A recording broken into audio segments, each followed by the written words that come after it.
بسم اللہ الرحمن الرحیم. عزیز طلبہ، جو مادہ ہم کلاس 10 کی اردو میں دوسری غزل ہے حسرت موہانی کی. پہلی غزل کی تشریح و توضیح ہم آپ کو پڑھا چکے ہیں.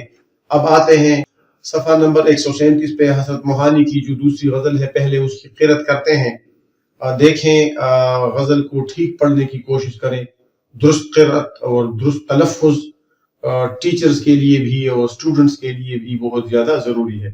تجھ کو پاسے وفا ذرا نہ ہوا، تجھ کو پاسے وفا ذرا نہ ہوا، ہم سے پھر بھی تیرا گلہ نہ ہوا.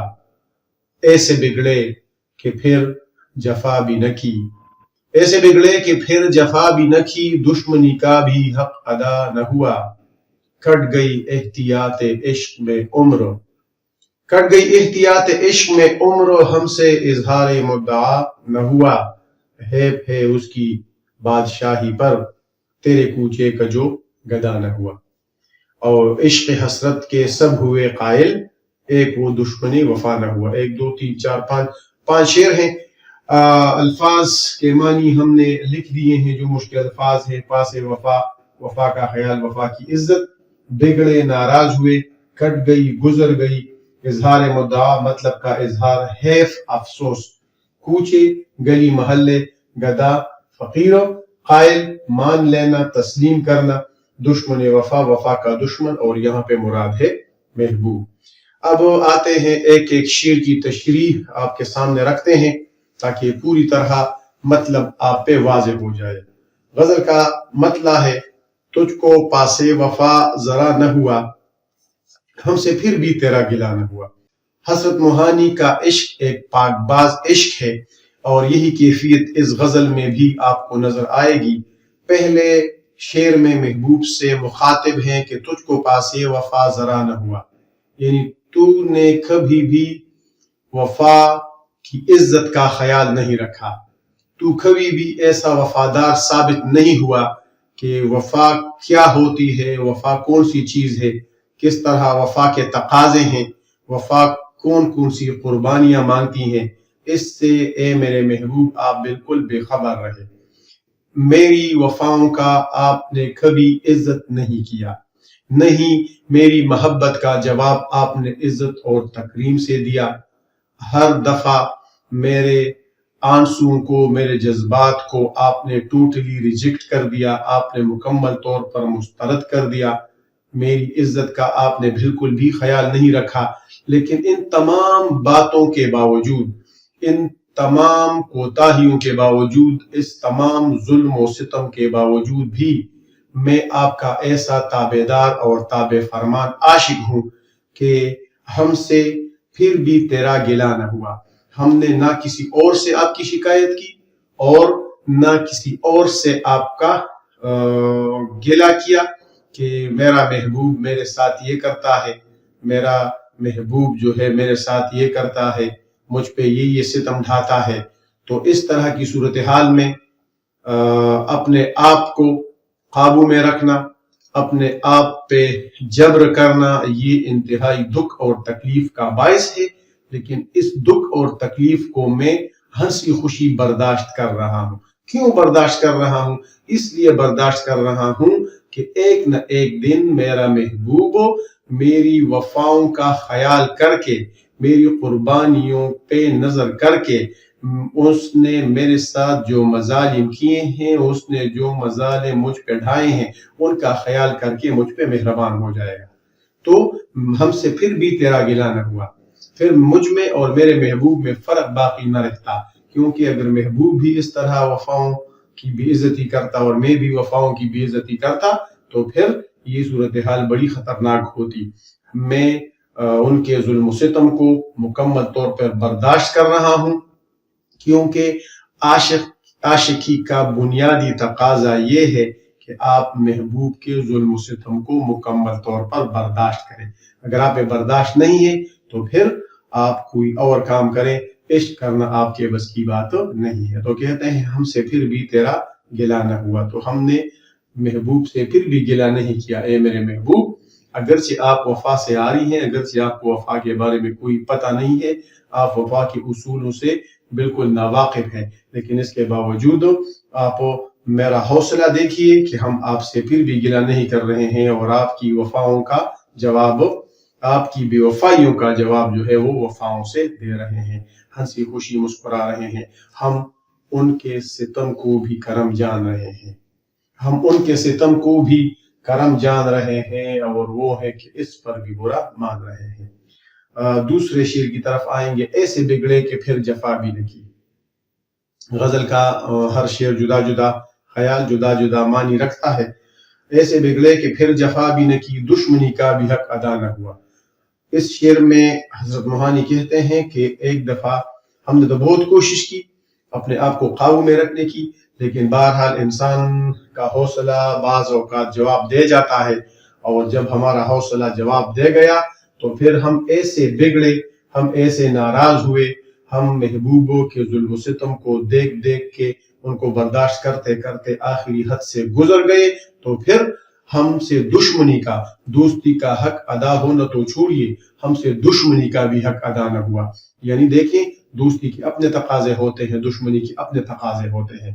دشمنی میں ٹکرانا پڑتا ہے، بار بار ان کی آنکھوں میں آنکھیں ڈال کر ان کے جو ظلم و ستم ہے ان کے جواب دے کے ان کے سامنے سیسا پلائی ہوئی دیوار بننا اور اس کے ترکی و ترکی جواب دینا، یہ دشمنی کے تقاضے ہوتے ہیں۔ وفاؤں کے تقاضے الگ ہوتے ہیں۔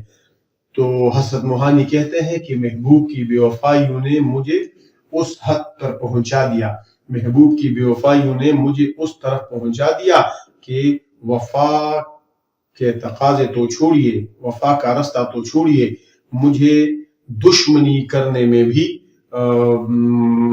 میں دشمنی کرنے کا بھی قائل نہیں ہوا۔ میں اس کے ساتھ دشمنی بھی اب نہیں کر رہا ہوں، نہ اس کے ساتھ دوستی کر رہا ہوں، نہ اب اس کے ساتھ دشمنی کر رہا ہوں، کیونکہ دشمنی کا حق بھی مجھ سے ادا نہیں ہوگا، دشمنی کے تقاضے اب میں پورے نہیں کر سکتا۔ یعنی میں محبوب کو کسی بھی خاطر میں نہیں لاتا، اب میں محبوب کو کسی شمار قطار میں نہیں لاتا۔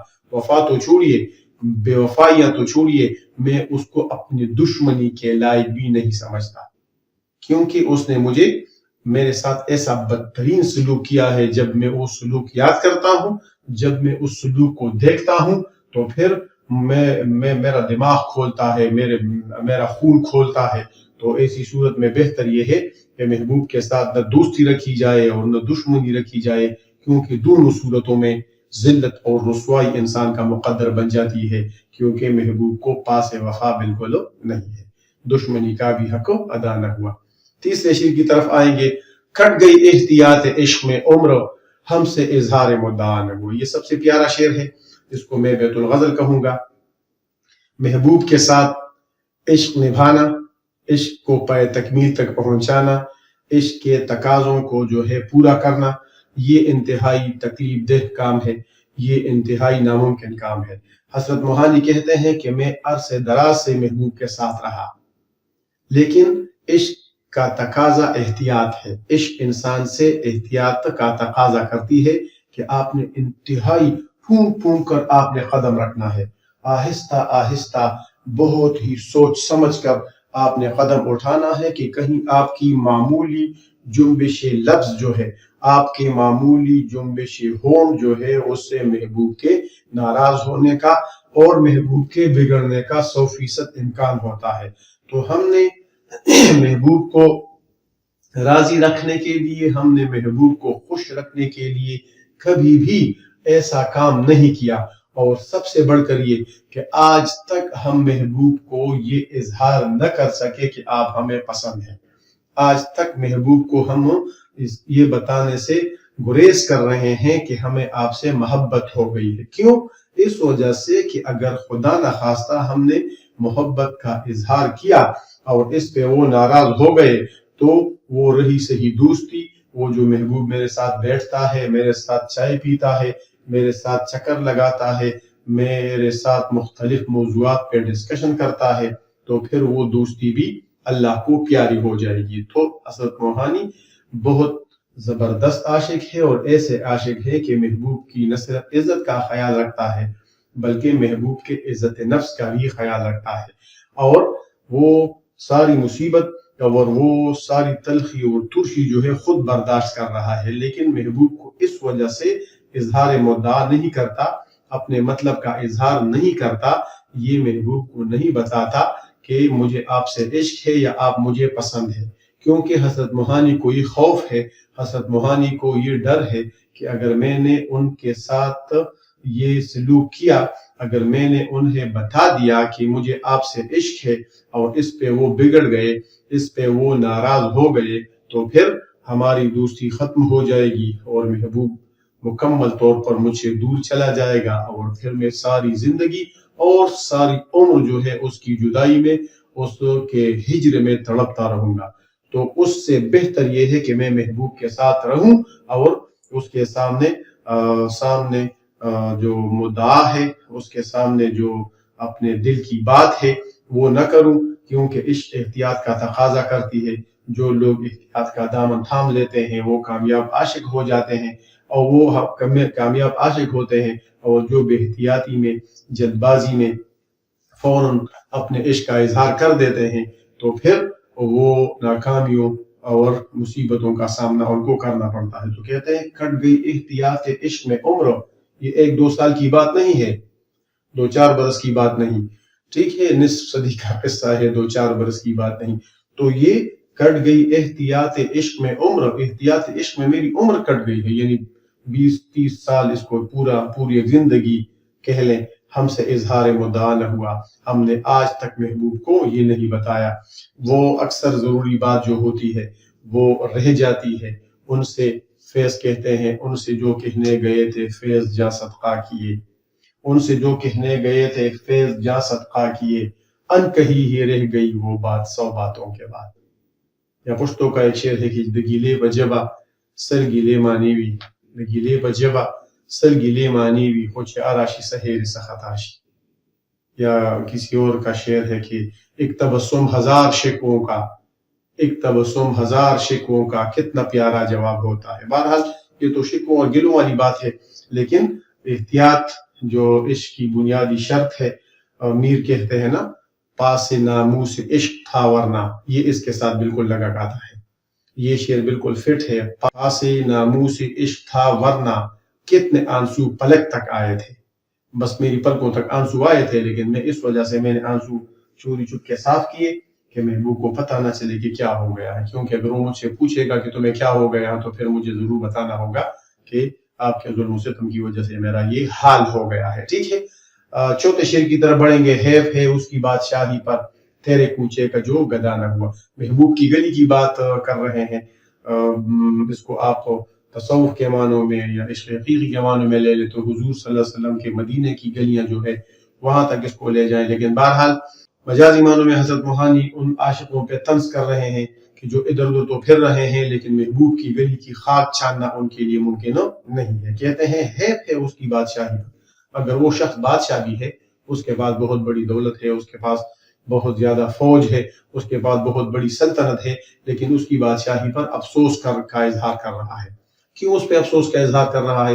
کیونکہ اس کی بادشاہی کچھ بھی نہیں ہے، وہ غرور کا پتلا ہے، وہ غرور میں مبتلا ہے، وہ انا کا مارا ہوا ہے، وہ اپنی انانیت کا ستایا ہوا ہے۔ تو اگر اس نے، اے میرے محبوب، اے میرے حضور صلی اللہ علیہ وآلہ وسلم، اگر اس نے آپ کے کوچے کی، آپ کے مدینے کی گلیوں کی خاک نہیں چھانی ہے تو وہ دنیا کا کتنا ہی بڑا بادشاہ کیوں نہ ہوگا، اس کی بادشاہی پہ میں بالکل کیا کہتے ہیں، مجھے ان کی بادشاہی کی ذرا بھر پرواہ نہیں ہے، ان کی بادشاہی کچھ بھی نہیں ہے، وہی بادشاہ ہے، وہی من کا بادشاہ ہے، وہی دل کا بادشاہ ہے جو پیغمبر کے کوچوں کی گدائی کرتا ہے، جو مکہ اور مدینے کی خاک چھانتا ہے، ٹھیک ہے۔ وہ پشتوں کا شعر یاد آ گیا کہ زڑگیا سترگے لگوا دا قدم لارندا حضرت پیخی قدم ردم رخوارندا۔ تو محبوب کی گلی اور پھر محبوب حقیقی کی گلی جو پیغمبر کی گلی ہے، جو آقائے نامدار سید الکونین حضرت محمد صلی اللہ علیہ وآلہ وسلم کی گلی ہے، تو اس گلی کا جو گدا بن جاتا ہے، ز رحمان دا محمد دا در خاک روبیم، تو وہاں کی جو گدائی کرتا ہے، وہاں کا جو جارو کش بن جاتا ہے، وہاں کا جو سویپر بن جاتا ہے، تو وہ دنیا کا سب سے بڑا بادشاہ ہے، کیونکہ اس نے دنیا کے سب سے بڑے بادشاہ کی گدائی اختیار کر لی ہے۔ اور اللہ واللہ خیر الرازقین، اللہ تعز من تشاء و تذل من تشاء۔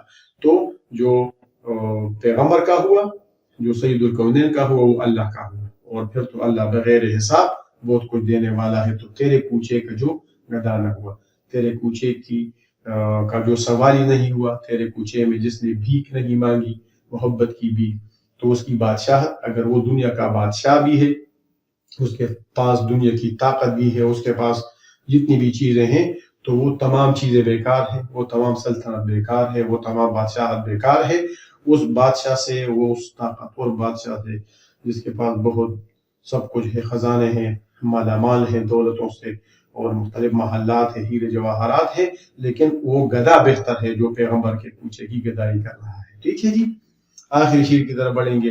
عشق حسرت کے سب ہوئے قائل، ایک وہ دشمن وفا نہ ہوا۔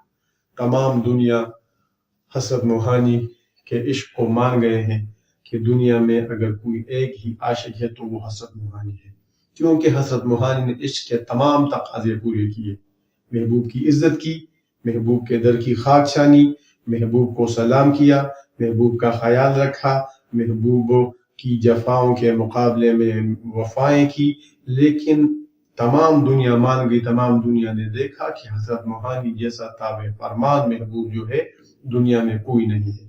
آفرین ہے اور شاباش ہے حضرت موہانی پر کہ اس نے محبت کے اور عشق کے تمام تقاضے بہت خوبصورت انداز میں پورے کیے ہیں، بہت اچھے انداز میں پورے کیے ہیں، لیکن تمام دنیا تو مان گئی، ارد گرد کے تمام لوگ مان گئے، دوستوں کے ساتھ دشمن بھی مان گئے، لیکن ایک شخص آج تک نہیں مانا، اور وہ اب بھی حضرت موہانی کی وفاؤں اور حضرت موہانی کے عشق کا قائل نہیں ہوا، وہ آج بھی انکاری ہے، وہ آج بھی حضرت موہانی کی تمام عشق کو، حضرت موہانی کے تمام عشق کو، حضرت موہانی کے تمام صحبتوں کو، حضرت موہانی کی تمام جو ادھر ادھر کی انہوں نے مختلف قسم کے کام کیے ہیں، ان کے کام آئے ہیں، ان تمام چیزوں کو وہ آج بھی ریجیکٹ کرتا ہے، وہ آج بھی ان کو رد کرتا ہے، اور وہ کہتے ہیں کہ کون حضرت موہانی، کون سا حضرت موہانی، اس نے کون سا تیر مارا ہے، اس نے کون سے آسمان سے تارے توڑ کے لائے ہیں، اس نے کون سا کارنامہ سر انجام دیا ہے، اس نے تو کچھ بھی نہیں کیا۔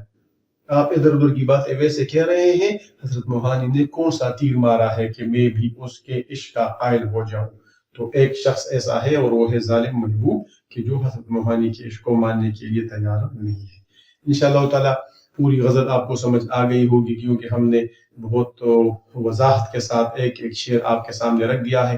آپ سب کا بہت بہت شکریہ، آپ ہمارے چینل کو دیکھیے، سبسکرائب کیجیے، دوستوں کے ساتھ بھی شیئر کیجیے، اگر واقعی آپ کو فائدہ پہنچ رہا ہے تو ہمیں کمنٹ بھی کیجیے۔ اللہ آپ سب کا حامی و ناصر ہو، اور کامرانی اور کامیابی آپ کا مقدر ہو۔ والسلام۔